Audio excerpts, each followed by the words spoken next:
நடிகர் விஷால் தமிழ் சினிமாவின் பிரபல நடிகரும் தயாரிப்பாளரும் ஆனவர்.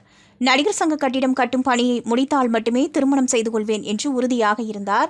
இதனையடுத்து சுமார் கட்டுமான பணிகள் 9 ஆண்டுகள் இழுத்தடித்தது. முடிவடைந்துள்ள நிலையில் விஷாலின் திருமணம் பற்றி பேசத் தொடங்கினர். முன்னதாக பல நடிகைகளோடு இணைத்து பேசப்பட்டு வந்தது.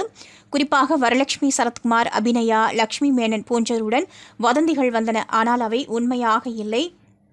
கடந்த 2019ஆம் ஆண்டில் தெலுங்கு நடிகை அனிஷா ரெட்டியுடன் நிச்சயதார்த்தம் நடைபெற்றது. ஆனால் திடீரென ரத்து செய்யப்பட்டது. இந்நிலையில் தமிழ் திரைப்பட நடிகை ஷாய் தன்சிகாவை திருமணம் செய்ய இருப்பதாக கடந்த மே மாதம் தன்ஷிகாவின் யோகிடா படத்தின் ட்ரெய்லர் லான்ச் நிகழ்ச்சியில் விஷால் மற்றும் தன்ஷிகா தங்கள் திருமணத்தை அதிகாரப்பூர்வமாக அறிவித்தனர். இதனையடுத்து இன்று திருமண நிச்சயதார்த்தம் நடைபெற்றுள்ளது. இன்று தனது 48வது பிறந்த நாளன்று நடிகை சாய் தன்ஷிகாவுடன் திருமண நிச்சயதார்த்தம் செய்து கொண்டார். இந்த நிகழ்ச்சி சென்னை அண்ணா நகரில் உள்ள விஷாலின் இல்லத்தில் பெற்றோர்கள் முன்னிலையில் எளிமையாக நடந்தது.